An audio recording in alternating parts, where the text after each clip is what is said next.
എമ്പുരാൻ സിനിമയിലെ കഥാപാത്രമുണ്ട്. ആരാന്നറിയോ സർ? മുന്ന. ആ മുന്നയെ ഇവിടെ കാണാം. ഈ ബിജെപി ബെഞ്ചുകളിൽ ஒரு முன்னையே காணாம். இப்படி பார்லிமெண்ட்ல போய் பேசுற அளவுக்கு எம்புரான் படம் எந்த அளவுக்கு பரபரப்பா இருக்கு. கிட்டத்தட்ட படம் வந்து ஒரு ஃபர்ஸ்ட் வாரமே என்ன சொன்னாங்கன்னா 100 கோடி வசூல், அப்புறம் 2-3 நாளில் 150 கோடி வசூல், 200 கோடி வசூல் அப்படின்னு போனாங்க. இப்படி வசூலில் சாதனை பண்ணிகிட்டே இருக்குது. படம் வந்து ஒரு வாரம் ஆகுது, உடனே ஒரு பிரச்சனை ஆகுது. அதாவது மோகன்லால் வந்து கேரளாவில் எல்லா தரப்புக்கிட்டும் எல்லா கட்சியினர்கிட்டையுமே ரொம்ப நட்பு ரீதியாக பழகக்கூடியவர். பிஜேபி தரப்புலேருந்து இந்த படத்துக்கு வாழ்த்தெல்லாம் தெரிவிச்சிருக்காங்க. ஆனால் படத்தை பார்த்த உடனே அவங்களுக்கு தெரிஞ்சிருக்கு, இது நம்ம லிஸ்ட்டில் வர வேண்டியதெல்லாம் எழுதியிருக்காங்கயா, அப்புறம் நம்மளே இந்த படத்துக்கு வாழ்த்து சொன்னால் எப்படி அப்படின்னு. ஆமாம், அதாவது 2 ரைடு, நேற்று ஒரு ரைடு, இன்னைக்கு ஒரு ரைடு. யார் கோகுலம் சிட் ஃபைனான்ஸ்க்கோ அந்த படத்தோடைய ப்ரொடியூசருக்கு வந்து ரைடு போயிருக்கு. படத்தோட டைரக்டர் பிருத்திவிராஜ் இருக்காங்களே, அவங்க மேலே உடனே ஒரு ஐடி ரைடு. வழக்கமாக இவங்க பண்ணுறது தான். இதை பற்றி அந்த படத்துலையும் பேசியிருக்காங்க. அதுதான் இன்னும் சிறப்பம்சம். அந்த படத்தில் அந்த கேரளாவில் ஒரு லோக்கல் கட்சி இருக்குது. அந்த கட்சியோட தலைவர் வந்து அப்பா கேரக்டரு. அந்த அப்பா கேரக்டருக்கு ஒரு பையன் இருக்குது. அந்த பையன் நிறைய ஊழல் பண்ணுறாரு. அந்த ஊழல் பண்ணதை வந்து ஒரு குறிப்பிட்ட சங்கி கட்சி வந்து மிரட்டுது. இங்கே பாரு, உன் மேலே இவ்வளோ ஊழல் இருக்குது, உன் மேலே நாங்கள் இடி ரைடு விட போகிறோம். இந்த இடி ரைடை வந்து நீ சிக்காமல் இருக்கணும், உன்னை வந்து நாங்கள் வாஷ் பண்ணி பியூர் ஆகணும்னா எங்கள் கூட கூட்டணி வை அப்படின்னு சொல்கிறாங்க. இதில் ஒரு இடத்துலையும் இவங்க வந்து பிஜேபின்னு சொல்ல, சங்கின்னு சொல்ல, காவி கொடி காட்டலை, எதுவுமே பண்ணல. ஆனால் மனசாட்சி உறுத்தி இருக்கு, இந்த வேலையில் நம்ம தானே பண்ணுவோம், அப்போ இது நம்மளை தான் சொல்லுதுன்னு அவங்களுக்கே உறுத்தி இருக்கு. அதனால தான் இது எங்களோட சம்பவம், நீங்கள் பேசியிருக்கீங்க அப்படின்னு சொல்லியிருக்காங்க. இல்லை, அதான் அந்த படத்தினுடைய துவக்க காட்சியிலே வந்து ஒரு ரயில் எரிப்பு சம்பவம் தான் காமிப்பாங்க. இந்த ரயில் எரிப்பு அப்படின்னாவே வந்து அது பாஜக, ஆர்எஸ்எஸ், பிஹெச்பி இவங்க தான். குறிப்பாக 2022 பிப்ரவரி மாதம் 27ஆம் தேதி அகமதாபாத்லேருந்து அயோத்திக்கு போயிட்டு இருந்த ரயில் வந்து கோதரா ஸ்டேஷனில் நிற்கும் போது தீப்பிடிச்சு எரியுது. அதில் கிட்டத்தட்ட 59 பேர் இறக்குறாங்க. பெண்கள் 28 பெண்கள், 10 குழந்தைகள். இது மாதிரி ஒரு பெரிய ஒரு அழிவு நடக்குது. அவங்க எல்லாருமே இந்துக்கள். அது ரொம்ப முக்கியமான விஷயம். அதாவது இந்த ட்ரெயினில் இந்த புனித யாத்திரைக்காக போயிட்டு வந்தாங்க பார்த்தீங்களா, அவங்க தான் இந்த ட்ரெயின் எரிப்பில் அந்த விபத்தில் அதிகப்படியாக இறந்துட்டாங்க அப்படின்னு சொல்லி தான் இந்த கலவரம் ஆரம்பிக்கப்படுது. அந்த கலவரத்தில் அதிகப்படியான முஸ்லீம்ஸ்கள் வந்து ரொம்ப மோசமான முறையில் வன்முறைக்கு ஆளாகிறாங்க. அதாவது அந்த யாத்திரைகளை கொலை செய்தது இஸ்லாமியர்கள் தான் அப்படின்னு பரப்பப்படுது. அது ரொம்ப முக்கியமாக நம்ம கவனிக்க வேண்டிய விஷயம் அப்படின்னா, இந்த இன்சிடென்ட் வந்து 2002 பிப்ரவரியில் நடக்குது. 2003 பார்த்தீங்கன்னா சிட்டிசன்ஸ் ட்ரிபியூன் சொல்லி ஒரு அமைப்பு வந்து அப்போவே அறிக்கை கொடுத்தாங்க. இது வந்து இஸ்லாமியர்கள் செய்த சதியோ இல்லை வேற எங்கேயோ இருந்து வந்த அஜெண்டாவோலாம் கிடையாது. இது ஒரு விபத்து. ட்ரெயினுக்குள்ள ஒரு தீ விபத்து நடந்திருக்கு. 4 பெட்டிகள் எரிஞ்சிருக்கு. காங்கிரஸ் கட்சி அப்போ ஆட்சிக்கு வந்தோடனே அவங்க அதை வந்து விசாரணை பண்ணி என்ன சொன்னாங்கன்னா, ட்ரெயின்குள்ள தீ விபத்து ஏற்பட்டு அதனாலதான் இப்படி நடந்ததுன்றாங்க. ஆனா அதுக்கப்புறம் பிஜேபி ஆட்சிக்கு வந்து பிஜேபி என்ன சொல்லலாம், இல்ல இங்க பாருங்க, இந்த ட்ரெயினை எரிக்கிறதுக்கு இங்க மண்ணெண்ணெய் வாங்கியிருக்காங்க, இந்த பெட்ரோல் குண்டு வாங்கியிருக்காங்க, அதை வாங்கியிருக்காங்க, இதை வாங்கிக்கிற லிஸ்ட்டை போட்டு இது முழுக்க இஸ்லாமியர்கள் தான் பண்ணாங்கன்னு இவங்க ஸ்டைல்ல இவங்க வந்து இறக்கி விட்டாங்க. அதாவது 2 விதமான கான்ட்ரவர்சி போச்சு. முதல்ல வந்து நானாவதி கமிஷன் சொன்னாங்க, இல்லை இது முழுக்க வந்து பிளான்ட் ஆக்டிவிட்டி அப்படின்னு சொல்லி அவங்க சரியாக சொல்லிட்டாங்க. பிற்பாடு பானர்ஜி கமிஷன் வந்து லல்லு பிரசாத் யாதவ் வந்து ரயில்வே மினிஸ்டர் இருக்கப்போ போட்டு அவங்க ஒரு இன்வெஸ்டிகேஷன் பண்ணாங்க. அதுலேயும் பார்த்தீங்க அப்படின்னா இல்லை இது வந்து ஆக்சிடென்ட் அப்படின்னு சொன்னாங்க. ஸோ இப்போ ரெண்டு வேறு விதமாக சொன்னாங்க. ஸோ இப்போ நடுவில் இருக்கக்கூடிய அதிகாரிகள், அது மட்டும் இல்லாமல் தனியார் என்ஜிஓக்கள், எக்ஸ்பர்ட்ஸு, சர்வதேச மனித உரிமை அமைப்பு, இவங்கெல்லாம் சொன்னது என்ன அப்படின்னா, இவங்க சொன்னதனுடைய கிட்டத்தட்ட 80-90% ரிப்போர்ட் எல்லாமே இது ஒரு ஆக்சிடென்ட் தான் அப்படின்னாங்க. பட் ஆனால் இந்த சம்பவம் எப்படி நடந்துச்சு அப்படின்னு இன்னைக்கு வரைக்கும் கான்ட்ரவர்சி தான். பட் ஆனால் இதனால் மோசமாக இந்தியாவில் பலியாக்கப்பட்டது இஸ்லாமியர்கள் தான். குஜராத்தில் அதுக்கு பிறகு மிகப்பெரிய கலவரங்கள் நடந்துச்சு. மிக கொடூரமாக பெண்கள் ரேப் பண்ணப்பட்டாங்க, இஸ்லாமியர்கள் அடித்து கொலை செய்யப்பட்டாங்க, இஸ்லாமியர்களுக்கு உதவியாக இருந்த இந்துக்கள் அடித்து கொலை செய்யப்பட்டாங்க. எக்ஸாக்டா இதை தான் வந்து அந்த படத்தில் வச்சிருக்காங்க. அது அப்படியே அந்த படத்தில் இருக்கு. ஆனால் ஒரு இடத்துலையும் வந்து இப்போ நீங்கள் சொன்னீங்க பார்த்தீங்களா, இஸ்லாமிய பெண்கள் வந்து பாலியல் வன்முறைக்கு ஆளானாங்க அப்படி. இந்த படத்தில் இந்த ட்ரெயின் கலவரத்துக்கு அப்புறமா முஸ்லீம்கள் ரொம்ப மோசமாக தாக்கப்படுறாங்க, கொலை பண்ணப்படுறாங்க. இந்த மத கலவரத்துலேருந்து ஒரு குழு வந்து தப்பிச்சு அந்த இடத்த விட்டு தப்பிச்சு போறாங்க. இஸ்லாமிய குடும்பம் தப்பிச்சு போறாங்க. அப்படி தப்பிச்சு போய் ஒரு இடத்துல இது பண்ணும்போது சற்று நீக்கிட்டு அந்த பையன் வந்து போன் பண்றான், அப்பா இங்க நிலைமை மோசமா இருக்கு, இங்க வந்துடாதீங்க அப்படின்னு சொல்லிட்டு முடிக்கிறதுக்குள்ள அந்த பையனை ரொம்ப கொடூரமா அடிச்சு கொலை பண்றாங்க. அப்புறம் இந்த இன்னொரு குழு சொன்ன பாத்தீங்களா, அந்த மாதிரி ஒரு வண்டியில தப்பிச்சு போறாங்கன்னு, அவங்க தப்பிச்சு போனவங்க ஒரு இந்து குடும்பத்துக்கிட்ட போய் ஆதரவு கேட்கறாங்க. அந்த இந்து பெண்மணி, வயதான பெண்மணியும் வந்து இவங்களுக்கு ஆதரவு கொடுத்து அவங்களோட பங்களால ஒரு ஒரு சேஃப்டியான பிளேஸில் வைக்கிறாங்க. அப்போ ஒரு சீனில் வந்து அவங்க என்ன சொல்கிறாங்கன்னா, நான் இந்து, நீங்கள் வந்து முஸ்லீம் வைங்களேன். அவங்க வந்து சொல்கிறாங்க, இங்கே பாருங்க, நான் இந்து மதத்தை ஃபாலோ பண்ணுறேன், என்னால் இந்த பிரச்சனை வரல. நீ முஸ்லீம் மதத்தை ஃபாலோ பண்ணுறீங்க, உங்களால் பிரச்சனை பண்ணல. இங்கே பிரச்சனை எல்லாமே இந்த மதத்தை வச்சு அரசியல் பண்ணுறாங்க பற்றியா, அவங்க தான் வந்து இதை வந்து பிரச்சனையாக கொண்டு வராங்க அப்படின்னு சொல்கிறாங்க. ஆனால் அந்த வீட்டில் வந்து அந்த அம்மா போன பிறகு அந்த வீட்டில் இருந்த ஒரு சங்கி என்ன பண்ணுறாங்கன்னா, காட்டி கொடுத்துட்றான். இந்த மாதிரி இந்த அம்மா அடக்கலம் கொடுத்துருக்கு, வந்து இவங்களை காலி பண்ணுங்கன்றாங்க. அந்த காட்டி கொடுத்தோடனே அப்போதான் வில்லன் என்ட்ரி ஆகுது. அந்த வில்லனோட பேர் தான் என்ன சொல்கிறாங்க அப்படின்னு பார்த்தீங்கன்னா, பாபா பஜ்ரங்கி. இந்த பாபா பஜ்ரங்கின்ற பேர் தான் இவங்களுக்கு பிரச்சனை ஆயிடுச்சு. ஏன் அப்படின்னா, அந்த குஜராத் கலவரம் நடந்ததுன்னு சொன்ன பார்த்தீங்களா, கிட்டத்தட்ட 97 முஸ்லீம்கள் 36 குழந்தைங்களை கொல்ல ஒரு குழு இருக்கு பாத்தீங்க, இந்த மதக்கலவர குழு. இந்த பல எபிசோட நடந்துச்சு அந்த குழு. நீங்க சொல்றது ஒரு இன்சிடென்ட் நான் சொல்றேன். இந்த குழுவோடைய தலைவர் தான் வந்து பாபு பஜ்ரங்கி அலைஸ் பாபுபாய் பட்டேல். அதாவது இவர் தான் அங்க தலைவராக இருக்கு. இவருக்கு ஆயுள் தண்டனை கொடுக்கப்படுது. ஆனா சில மருத்துவ காரணங்களை சொல்லி அவர் ரிலீஸும் பண்ணிடுறாங்க பெயில்ல. ஸோ இது பெரிய சர்ச்சையா போகுது. குஜராத் கலவரத்தில் ஈடுபட்ட பில்கிஸ் பானுவை ரேப் பண்ண, பில்கிஸ் பானுடைய குழந்தையை அடித்து கொலை செய்த இந்த மாதிரி பல பேர் வந்து இப்ப ரீசெண்டா மோடி அரசாங்கம் வந்ததுக்கு பிறகு அவங்கள விடுதலை பண்ணுச்சு. அப்படி விடுதலையாகி வெளியே வர்றவங்கள விஹெச்பி அமைப்பு அவங்கள வந்து வாழ்த்துச்சு, அவங்களுக்கு பூ போட்டு நெத்தியில திலகமெல்லாம் இட்டு லட்டெல்லாம் கொடுத்து அவங்கள கூட்டு வந்து உட்கார வச்சாங்க. பிற்பாடு இந்த வழக்கு வந்து உச்சநீதிமன்றத்துக்கு போகும்போது உச்சநீதிமன்றம் வந்து ரிவர்க் பண்ணி அவங்கள வந்து உள்ள கொண்டு வந்துட்டாங்க. பிரச்சனை என்ன அப்படின்னா, அகமதாபாத் நீதிமன்றம், அதாவது குஜராத் நீதிமன்றம் அவங்களுக்கு சாதகமாக அவங்களை விடுதலை செய்யறதுக்கான விஷயம் எல்லாம் கொடுத்தாங்க. ஸோ அப்போ நீதிமன்றங்களே இது மாதிரியான பார்ஷியாலிட்டியோட இருக்கு. அப்போ அந்த கலவரம் அப்படிங்கிறது அந்த ரயில் எரிப்பு சம்பவத்துக்கு பிறகு மிக மோசமாக நடந்தது. இதில் இந்துக்களும் இஸ்லாமியர்களும் நேரடியாக பாதிக்கப்பட்டாங்க. நீங்கள் சொல்கிற மாதிரி அந்த பாட்டி சொல்லக்கூடிய ஒரு டயலாக் இருக்கு இல்லையா, நான் இந்து நீ முஸ்லீம், நமக்கு எந்த பிரச்சனையும் கிடையாது, ஆனால் அந்த மதத்தை வச்சு பண்ணுறவங்க தான் பிரச்சனை அப்படிங்கிறது இது வெளிப்படையாகவே எதை சொல்ல வருது அப்படின்னா, இந்துத்துவா வேறு இந்து வேறு. அதேதான். இந்து மக்கள் அப்படிங்கிறவங்க அவங்க சாதாரணமா அவங்களுடைய வழிபாட்டு உரிமைகளா இருக்கட்டும், இல்ல வழிபாட்டு கடமைகளா இருக்கட்டும் செஞ்சுட்டு போயிடுவாங்க.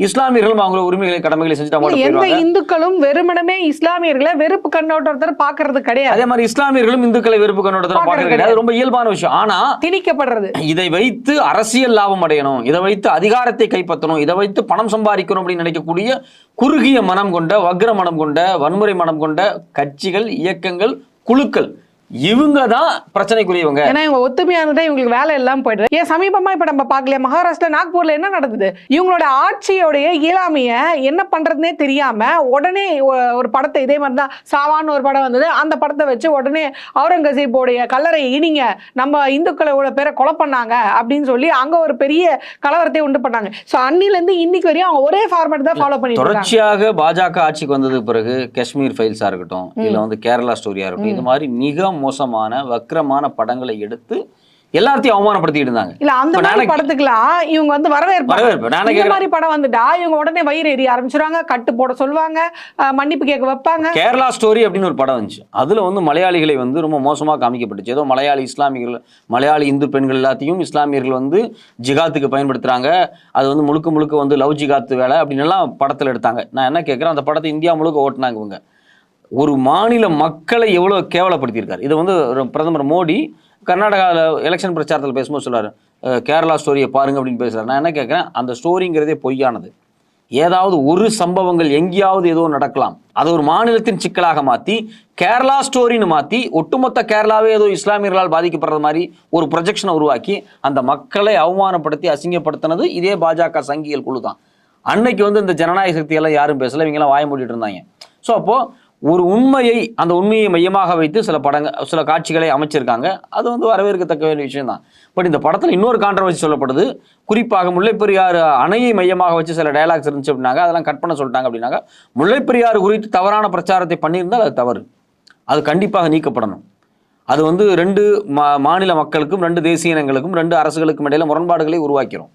ஸோ அப்போ பொதுவாகவே மலையாளிஸ்ட் மக்கத்தில் முல்லைப்பெரியாறு குறித்து ஒரு தவறான புரிதல் இருக்குது, பிரச்சாரம் இருக்குது. அந்த பிரச்சாரமும் தவிர்க்கப்படணும் அப்படிங்கிறது நம்மளுடைய கருத்தாக இருக்குதுல்ல. இல்லை, அதனால தான் தமிழ்நாட்டில் இந்த படத்தை நீங்கள் இது பண்ணுறதா இருந்தால் இந்த சீனெல்லாம் நீங்கள் கட் பண்ணணும் அப்படின்னு சொல்லிட்டு சட்டமன்றத்திலே வந்து தமிழக முதல்வர் ஸ்டாலின் அவர்கள் வந்து சொல்லிட்டாங்க. அதுக்கான ஏற்பாடுகளும் நடந்துகிட்ருக்கு. இன்னும் சொல்லப்போனால் இந்த படத்தை வந்து ஏன் இவங்க இவ்வளோ தூரம் நசுக்கிறாங்க அப்படின்ற கேள்வி நமக்கு வருது. அந்த படத்தோடைய ஹீரோ இருக்கார் பார்த்தீங்களா, மோகன்லால், சூப்பர் ஸ்டார் மோகன்லால், அவரே வந்து அவருடைய பக்கத்தில் மன்னிப்பு கேட்குற அளவுக்கு அவங்களுக்கு ப்ரெஷர் போட்டிருக்காங்க. அதை வந்து அந்த படத்தோட டைரக்டர் வந்து ரீஷேரும் பண்ணியிருக்காங்க. ஸோ பார்க்க போனால் இவங்க மிரட்டலுக்கு பயந்து போய் அவங்க வந்து மன்னிப்பும் கேட்டுட்டாங்க. இதையும் மீறி நீங்கள் வந்து இடி ரைடு நடத்துறதோ இல்லை வந்து ஐடி இது கொடுக்குறதோ, இன்கம் டேக்ஸ் இது பண்ணுறதோ, ஸோ இதெல்லாம் எதை காட்டுதுன்னா இடி முழுக்க பிஜேபியோட கையால் அப்படின்றத மக்களுக்கு இது மூலயமா நம்மளுக்கு தெளிவாக புரிய வைக்குது அப்படின்னு தான் பார்க்கணும். இப்போ இங்கே தமிழகத்தில் டாஸ்மாக் ஊழல் இடி இது பண்ணீங்க, உங்களுக்கு ஆகாத யாராவது கட்சி நடத்துகிறாங்களா, அவங்கள படிய வைக்கணுமா, உடனே அவங்க மேலே இடி ரைட் பண்ணுவீங்க. இப்போ ஒரு படத்துக்கு நீங்கள் இடி ரைடு, உங்கள் படம் உங்களுக்கு எதிராக ஒரு கருத்து சொல்லிச்சு, உடனே அந்த படத்தோட ப்ரொடியூசர் மேலே இடி ரைட், உடனே அந்த படத்தோட டைரக்டர் மேலே ஐடி இது. இப்போ அப்போ நீங்கள் இதை வந்து மக்களுக்கான வேலை எதுவுமே செய்யாமல் முழுக்க உங்களுக்கு அகெயின்ஸ்டாக ஏதாவது ஒன்று நடந்தால் எங்கள் கையில் இடி இருக்குது அப்படின்னு மிரட்டுறீங்க. அதாவது முழுக்க இவங்க திரைத்துறையை எவ்வளோ மோசமாக மிஸ்யூஸ் பண்ணுறாங்க. அதாவது காஷ்மீர் ஃபைல்ஸாக இருக்கட்டும், அது மாதிரி கிட்டத்தட்ட இவங்க ஆட்சி காலத்தில் 10-15 படங்கள் எடுத்துட்டாங்க. சாவர்கரை பற்றியெல்லாம் புகழ்ந்த படம் எடுத்துட்டாங்க. எமர்ஜென்சியில் இந்திரா காந்தி ரொம்ப கேவலமாக காமிக்கிற மாதிரி, இந்திரா காந்தி அவமானப்படுத்துகிற மாதிரி எல்லாம் படம் எடுக்கிறாங்க. அப்போ சினிமா துறையை பாஜக கடந்த 10 ஆண்டுகளாக தனக்கு சாதகமாக பயன்படுத்தி ஒரு வெறுப்பு பிரச்சாரத்தை தொடர்ச்சியாக பரப்பிக்கிட்டு இருக்காங்க. இந்த சூழ்நிலையில் இவங்க பண்ணக்கூடிய தவறை சுட்டி காமிக்கிறதுக்காக ஒரு படம் எடுக்கப்படும் போது அந்த படத்துக்காக இவங்க பழி வாங்குற வேலையை ஈடுபடுறாங்க. ஸோ அப்போ இதுவா ஜனநாயகம்? சென்சார் போர்டு அப்ரூவல் கொடுத்துருக்கு, படம் ரிலீஸ் ஆயிடுச்சு. நான் என்ன கேட்குறேன், சென்சார் போர்டு எப்படி அப்ரூவல் கொடுத்துச்சு?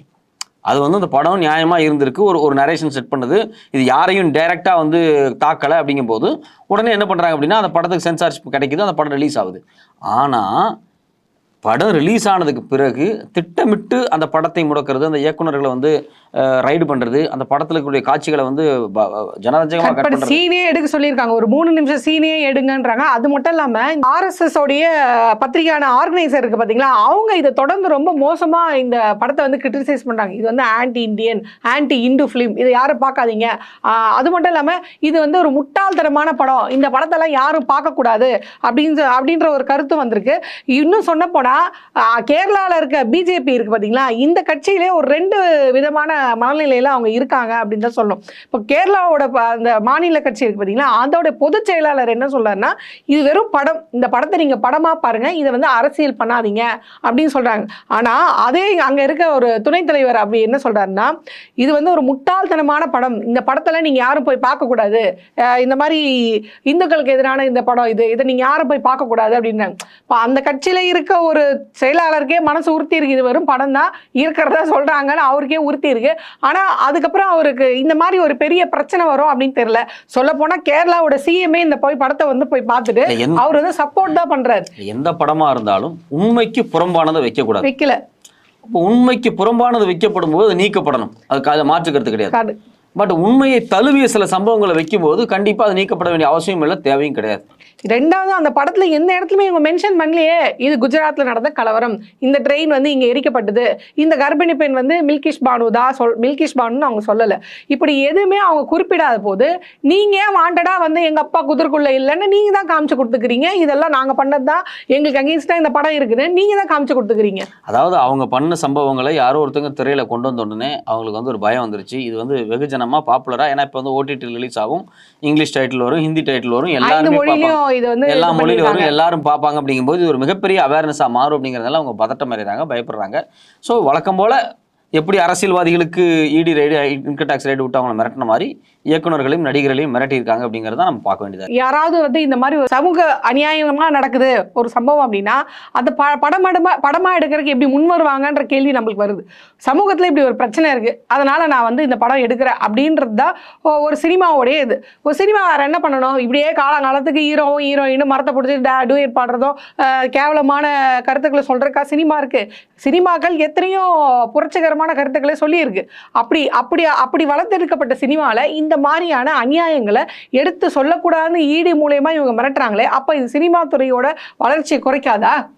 அதாவது முழுக்க முழுக்க வந்து இவங்களுக்கு சாதகமா இருக்கிற ஆட்களை இவங்க வளர்ப்பாங்க, இவங்களுக்கு சாதகம் இல்லாத ஆட்கள் எல்லாத்தையும் ஒழிக்கிறது. அவ்வளவுதான். இவங்களுக்கு வந்து கட்சியா இவங்களை வந்து அரசியலா இருக்கட்டும், சினிமாவா இருக்கட்டும், மதமா இருக்கட்டும், அது அவங்களுக்கு சாதகமா இருக்கிறது மட்டும் தான் வளரணும். ஜனநாயகத்தையும் முற்போக்கையும் பேசக்கூடிய இந்துக்களாக இருந்தாலும் சரி, அவங்கள ஆன்டி இண்டியன் ஆன்டி விட்டுருவாங்க. அதுதான் இந்த படத்துல சொல்லியிருக்காங்க. அந்த அம்மா அடைக்கலம் கொடுத்த அந்த அம்மா இந்துவாவே இருந்தாலும் நீ எங்களுடைய கொள்கைக்கு எதிராக இஸ்லாமியர்களுக்கு ஆதரவு கொடுத்த பத்தியா, அதனால உன்னையும் கொண்டு வந்தா கொண்டு இருக்காங்க அந்த படத்துல. இந்துத்துவ சித்தாந்தத்தால முதல்ல பலியாகிறது இந்துக்கள் தான். இந்துக்களுடைய வாழ்க்கையும் இந்துக்களுடைய பண்பாடு கலாச்சாரமும் இந்துக்களுடைய ஒரு நல்ல ஆன்மீக சிந்தனைகளையும் அடியோடு அழிக்கிறதுக்கு தான் இந்த இந்துத்துவ சிந்தனைகள் வந்து ஏற்படுது.